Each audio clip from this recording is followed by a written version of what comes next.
Hi, Bible భాష్యానికి స్వాగతం. ఈరోజు మనము నేర్చుకోబోయేటువంటి లేదా పరిశీలించబోయే హీబ్రూ పదము అవీను. ఈ అవీను అనే హీబ్రూ పదం యొక్క అర్థము మా తండ్రి. అవీను అనేటువంటి పదం అవ్ అనేటువంటి హీబ్రూ నామవాచకము నుండి ఉద్భవించింది. అవ్ అనగా తండ్రి. దీనికి ప్రథమ పురుష బహువచన స్వామ్య ప్రత్యామ్నాయమైనటువంటి ఈను జత చేయబడినప్పుడు అవీను అనగా మా తండ్రి అనే రూపము ఏర్పడుతుంది. ఈ పదానికి ఆధారమైనటువంటి ధాతువు సెమిటిక్ భాషా కుటుంబములో అత్యంత ప్రాచీనమైనటువంటి ధాతువులలో ఒకటి. పవిత్ర గ్రంథములో తండ్రి అనే భావన కేవలము జనకుని సూచించదు.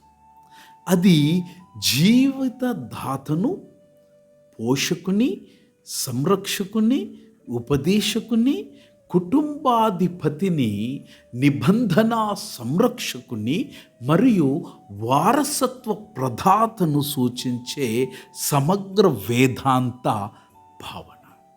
కాబట్టి అవీను అనే సంబోధన కేవలము కుటుంబ సంబంధాన్ని మాత్రమే వ్యక్తపరచదు.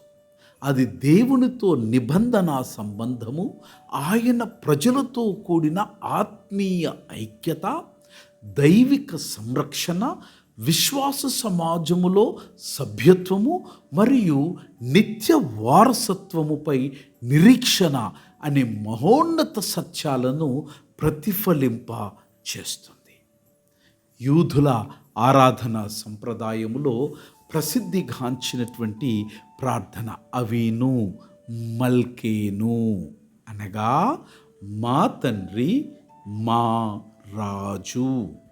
దేవుని ద్వంద్వ స్వరూపాన్ని ప్రకటిస్తుంది.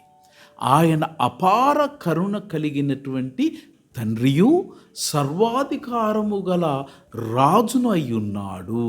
ఈ రెండు విశేషణములలో దేవుని యొక్క ప్రేమ మరియు ఆయన సార్వభౌమాధికారము పరిపూర్ణత సమన్వయముతో వ్యక్తమవుతున్నాయి.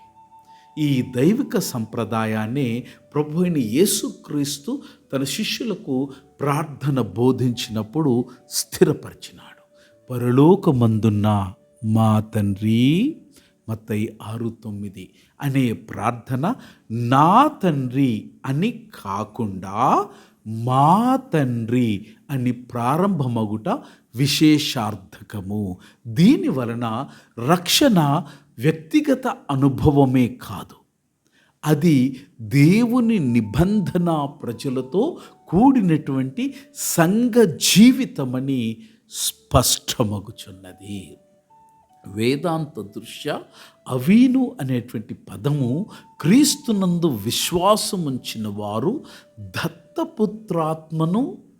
దత్తపుత్రాత్మ కృపను పొంది దేవుని కుటుంబములో చేర్చబడిన వారై భయముతో కాదు, కుమారుల ధైర్యముతో ఆయనను మా తండ్రి అని సంబోధించు విశేషాధికారాన్ని పొందినట్లు ప్రకటిస్తుంది. గుర్తుంచుకోండి మిత్రమా, అవీను అనేది కేవలము దేవునికి ఇచ్చిన ఒక సంబోధన కాదు, అది నిబంధన, దత్తపుత్రత్వము, సంఘ ఐక్యత, దైవిక ప్రేమ మరియు నిత్య వారసత్వము అనే సువార్త సత్యములను ఒకే పదములో సంగ్రహించిన మహోన్నత వేదాంత ప్రకటన. షాలోమ్. మా తండ్రి అయిన యేసుక్రీస్తు తన కృపచేత మిమ్మల్ని నిత్యము పోషించి సంరక్షించి తన చిత్తమందు స్థిరపరచునుగాక. ఆమేన్. God bless.